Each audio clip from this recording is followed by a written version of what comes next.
돈, 명예, 사람 이렇게 세 개가 있다면 지금 기자님한테 제일 중요한 건 어떤 거예요? 저도 젊을 때는 돈이 제일 중요하다고 생각했어요. 네, 전 지금 돈이 제일 중요한 것 같아요. 이유가 뭐겠습니까? 돈 말고는 다 있거든 지금. 그러니까 돈이 제일 중요하지. 지금 나에게 뭐가 중요하냐고요? 뭐 내가 지금 결핍된 게 중요하겠죠. 그게 뭐든 간에. 그래서 제가 항상 이야기하면서 욕먹는 것 중에 하나가 신혼부부를 위한 특별 뭐 이런 거 하지 마라. 그분들은 신혼부부라는 이유로 세상을 다 가진 거나 마찬가지다. 아니, 내가 그랬거든요. 내가 신혼 때 진짜 돈 말고는 다 가졌었어요. 그런데 그분들한테 돈도 준다고요? 진짜 세상이 이렇게 불공평해도 되는 겁니까? 왜 그럼 나한테는 왜 맑은 피부를 왜 안 주는데 지금? 왜 정부가 그 나서서 왜 안 하는데? 기자님 예전에 그 인터뷰 보니까 뭐 형수님한테 돈 다 드렸다고. 아니 그건 제가 결혼을 어떻게 하다 보니 일찍 하는 바람에 결혼을 한 시점과 이제 입사해서 처음 월급 받는 시점이 거의 일치했었어요. 그래서 이제 월급은 이제 거의 다 갖다 주기 시작했고, 그런데 몇 년 후부터는 제가 그 경제권을 다시 가져왔습니다. 그 이유는 이제 사람마다 장단점이 있는데 월급을 다 갖다 줬는데 관리사무소에서 전화가 와요. 관리비 밀렸다고.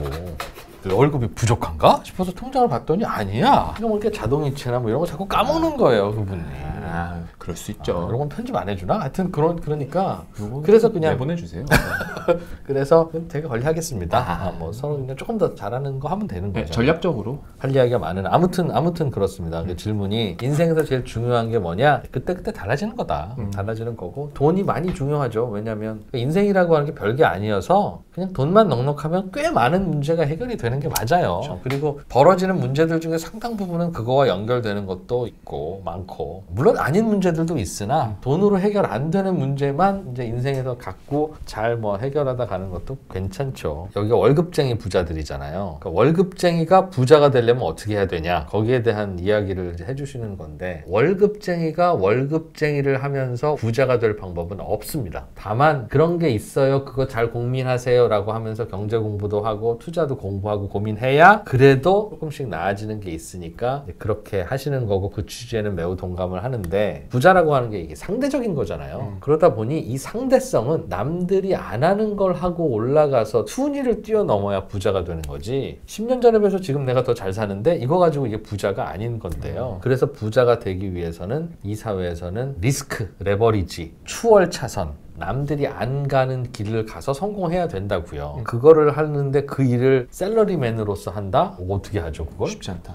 투잡을 해야 되는 건가요? 그건 다른 거죠. 그건 별도의 사업을 하시는 거니까. 그런데 남들과 비슷한 일을 하고 비슷한 수입을 얻으면서 어떻게 추월하나요? 사실은 인생에서는, 삶에서는 레버리지를 써야 되는 거고, 뭔가를 선택할 때는 리스크를 걸어야 하는 거지만, 그거를 투자에서는 오히려 그렇게 할 경우에 리스크가 더 생기는 건데, 예를 들면 인생을 좀 바꿔야 되겠다 싶어서 내가 나의 자영업을 하거나 사업을 하는 건 내가 뭘 더 열심히 할 수 있잖아요. 그런데 내가 레버리지를 끌어서 주식에 투자하고 부동산에 투자하고 코인에 투자하는 건 그 어떤 상황에서도 buy and pray라고요. 사놓고 그냥 기도하는 수밖에 없죠. 내가 뭘 어떻게 바꾸나요? 그러니까 저도 드리는 말씀이, 그런 투자를 하시려면 딱 한 가지 방법은 있는데 싸게 사는 것밖에 없습니다. 나머지는 내가 컨트롤할 수 있는 게 하나도 없는데, 레버리지 투자를 한다고 하면 그래도 부동산이 주식보다는 본질적으로 이 플럭추에이션이 그나마 작은 적으니까. 자산이니까, 결국은 자산은 늘 우상향하는데 어떤 자산은 이렇게 가고 어떤 거는 이렇게 가고 어떤 거는 이렇게 간다고 말씀드렸잖아요. 그러니까 그거를 결국은 잘 붙잡고 버티고 있는 건데, 잘 붙잡고 버티고 있으려면 이게 좀 적어야 되겠죠. 그래서 다들 부동산 투자가 그래도 좋지라고 하는 게 그래서 그러는 거예요. 그게 뭐 특별하게 더 수익률이 높거나 그렇지는 않아요. 어떻게 해요? 현실이 그렇게 그걸로 그럼요. 움직이는 건데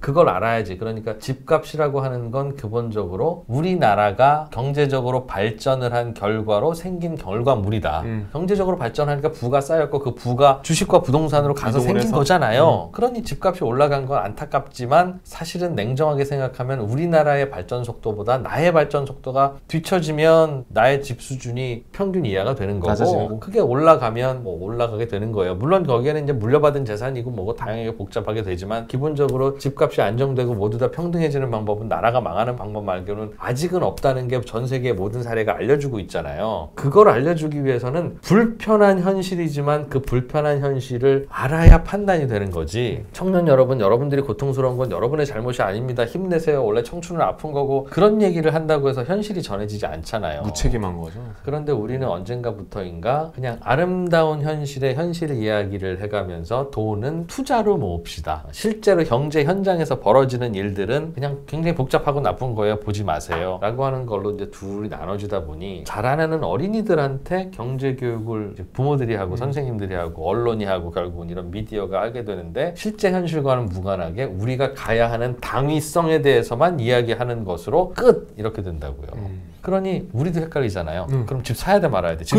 헷갈리잖아. 어른도 헷갈리는 이 컨셉을 아이들에게 현실을 안 가르쳐주면 어떻게 하겠냐는 거예요. 그러니까 이 책을 제가 기획을 하고 출판사에 많은 분들이 도와주셔서 어린이용 책으로 만든 건데 여기에 무슨 엄청난 경제 원리가 막 숨어있고 이것만 알면 돈 버는 게 아닙니다. 다만 저의 컨셉은 어린이들에게 현실 경제를 이해해 주게 하려면 어린이들이 일단은 현실 경제와 관련한 질문을 부모에게 던져야 하니 그런 질문을 할 수 있는 모티브를 주자. 그리고 그런 기회가 오면 부모님들은 부모님들이 갖고 있는 냉철한 경제관을 바탕으로 알려주어야 한다. 그 얘기를 계속 불편하지만 드리고 있는 거죠. 얼마 전에 제가 존경하는 어떤 선배님이 계셨어요. 방송활동 열심히 하셔서 돈을 아주 잘 버신 분이에요. 그분이 이러더라고요. 나는 경제적으로 좀 성공한 사람의 축에 속하지만 지금까지 나는 내가 살고 있는 집 한 채 말고는 가져본 적이 없어. 왜 그러셨어요? 그랬더니 내가 집이 두 채, 세 채 생기면 그 집을 다른 사람한테 결국은 임대를 놔야 되는데 전세든 월세든 사람의 보금자리가 되는 집을 돈 받고 빌려주고 하는 그게 잘 나는 컨셉에 안 맞더라고. 그래서 나는 그냥 집이 하나밖에 없어. 얼마나 아름다운 마음입니까? 난 정말. 그러나 참았어야 되는데 선배님 같이 돈은 있는데 집을 안 사는 사람들 때문에 그래서 전세 월세가 이렇게 오르고 집값이 오르는 거예요. 선배님이 돈이 있으면 그 여유 있을 때마다 집을 사서 집을 공급해야 월세도 들어가고 전세도 들어가고 그러죠. 눈물 찔끔 날 뻔했는데 쏙 들어갔는데. 그러시더라고. 야, 집은 숫자가 정해져 있는데 집이 한 채 이미 있는 내가 돈이 있다고 또 사고 또 사면 집값이 오르잖아. 그 말씀을 하시더라고. 아, 그래서 헷갈리셨구나. 선배님, 집은 양이 정해져 있는 게 아니라 업자들이 공급을 하는 겁니다. 선배님이 10채를 사면 업자들은 또 10채를 공급해요. 한 채도 공급 안 사면 공급을 안 해요. 선배님이 사면 집값이 오르는데 업자들이 공급을 안 할 리가 없습니다. 그럼 돈을 버셨는데 그걸로 집을 본인만 사시면 그럼 남들도 너도 열심히 해서 돈 벌어서 나처럼 집 사라 이 얘기밖에 아닌 거라고요. 젊은 날 신혼집을 그럼 어디서 시작해요? 내가 반드시 사서 집을 시작해야 되면 아마 김천에서 시작했어야 될걸? 그죠. 그래서 누군가는 집을 빌려줘야 되는데 그런 빌려주는 사람들을 욕심 많은 다주택자라고 하니까 그런 분들이 너도 나도 빌려줄래? 나도 집 사서 할래? 라고 해야 오히려 집값은 안정이 된다고요. 기자님 진짜 손경제랑 뭐 3프로 하시고 팟캐스트 진짜 오랫동안 하시면서 만나신 분들이 되게 많으시잖아요. 뭐 심지어 뭐 대선 후보 분들도 만나보시고 대략 몇 명 정도 만나셨어요? 기자 생활 총 통틀어서 대략. 기자 생활할 때는 하루에 새로운 사람을 기준으로 평균 한 3명? 3명. 근데 요즘에는 하루에 인터뷰를 아침에도 하고 저녁에도 하고 뭐 하고 하니까 그것도 한 서너 명 되겠네요. 그러니 1년이면 대충 쉬는 날 빼고 약 1000명. 1000명 정도. 한 20년 했으니까 한 그래도 2만 명밖에 안 되네. 주로 이제 훌륭한 분들이니까 저랑 만나 주셨겠죠? 저는 근데 많은 분들 만나면서 오히려 그냥 사람 다 거기서 거기고 똑같구나 하는 생각을 오히려 많이 했습니다. 그러니까 즉 많이 배우고 많이 알고 덕분에 권력과 부를 갖고 계신 분들도 큰 차이 없더라. 인격에서도 비슷하고 살아가는 삶의 방식도 뭐 별 큰 차이는 없고 그런 분들일수록 매일 뭐 피곤해 쪄들고 살기도 하고 그냥 그렇다 하는 생각은 들어서 기본적으로는 행복이라는 건 어디서 찾는 건지 그런 생각을 좀 간혹 한 적은 있어요. 이런 이야기를 요약하면 마치 강남에서 살아보니까 강남 별거 아닙니다 하는 얘기랑 비슷하게 들릴 거 저 알고 그래서 굉장히 불쾌하겠다 하는 생각은 드는데 다만 이제 저의 젊은 시절 어린 시절을 생각해 보면 일종의 어떤 인맥 내지는 아는 사람이 많아야 되고 훌륭한 사람을 많이 알면 좋다 그런 강박 그런 게 있었던 것 같아요. 근데 그게 다른 나라 사람들과 만나보면 이제 우리나라 종특이라고 하더군요. 이상하게 다른 외국에서 무슨 파티를 해도 한국 사람은 어디서 일하시는 누구세요? 라고 묻고 직위는요? 그걸 묻고 나한테 도움 안 될 것 같다 싶으면 저기 딴 데로 금방 간대요.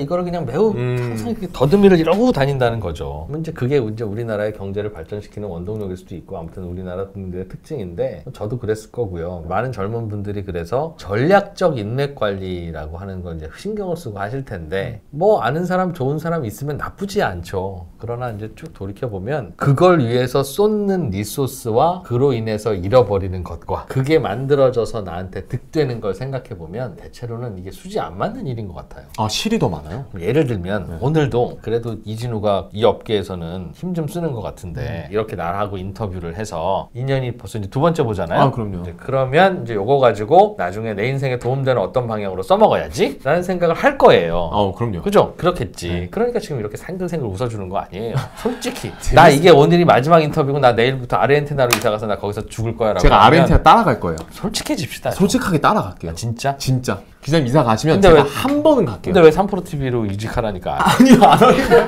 근데 많은 경우에 내가 어떠한 사람과 이제 사전에 알고 있었으면 이 얘기를 하거나 이런 연락을 할 수 있었을 텐데 라고 하는 그런 관계는 사전에 모르고 있었어도 연락하면 대체로는 돼요. 즉 이런 인연이 없었는데 어느 날 이진우한테 전화해서 저 월급쟁이 부자들에서 이런 진행하고 있는 이름 누구라고 합니다. 한 번도 못 뵀지만 제가 이러한 게 필요한데 시간 좀 내주시겠습니까? 라고 했을 때 이 새끼 한 번도 보지도 못한 놈이 뭐 이렇게 할 이유가 없다고요. 그리고 안 될 일은 이렇게 있어도 잘 안 되고 될 일이라면 몰랐다고 하더라도 괜찮다고요. 그런데 우리는 어릴 때부터 이게 뭔가 콜드콜이라고 하죠. 모르는 사람한테 선뜻 먼저 얘기해서 안녕하십니까 이거 하는 거가 잘 이제 안 되다 되니까. 보니까 그래, 한 달이라도 뭐 좀 건너서 알아야지. 그러기 위해서는 평소에 인맥 관리를 좀 해둬야지 라는 그런 거를 하는데 자기 직업에 따라서는 그게 필요한 사람도 있으나 대체로는 그냥 거기에 쏟는 시간에 다른 거 하면 된다 오히려. 다만 내가 이제 예를 들면 자동차 세일즈를 하는 사람이거나 산나물을 파는 사람이거나 하여간 여기저기 불특정 다수한테 뭘 열심히 팔아야 되는 사람이라면 그 사람은 많은 사람을 알고 있어야 될 필요는 있어요.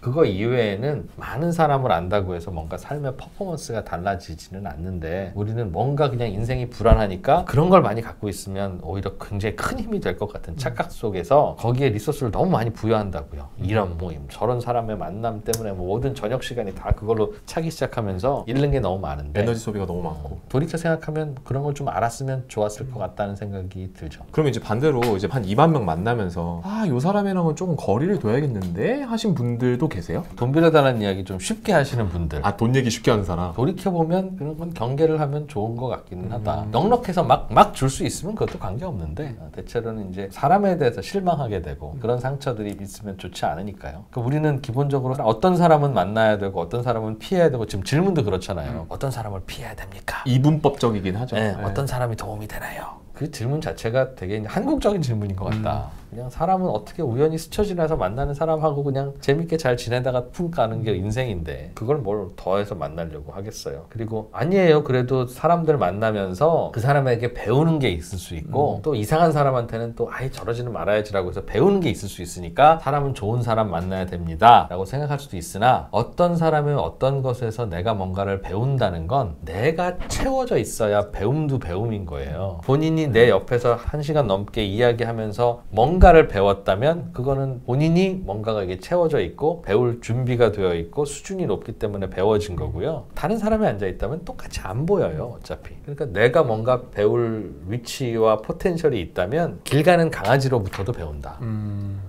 또 지난번에 기자님께서 이제 저희 댓글 달아주시고 영상 구독해주시고 뭐 공유해주시면 이제 댓글 이벤트 했잖아요. 네, 그래서 이번에도 또 이벤트 하나 하신다고. 조금 전에 제가 보여드린 이 책을 네. 사인본. 영상에 좋아요 누르시고 그리고 영상 공유해주시고 댓글 써주시면 이진우 기자님 실제 친필 사인이 들어간 거. 심플 사인 해봐야 뭐 어차피 네. 저도 이거 한번 얘기는 보여주세요. 일단 끄적끄적한 걸 네. 뿐이에요. 그러나 요게 아마 당근에서 팔면 그냥 없는 것보다 나을지도 몰라. 안 팔 거예요. 그래서 몇 권 정도 친필 사인? 제 마음으로는 뭐 한 500권 드리고 싶은데 네. 출판사도 뭐 어쩔 수 없는지 5권, 7권. 7권이죠? 7권. 7권. 어떻게 알았어? 제가 아까 7권이라고 하시더라고요. 그렇구나.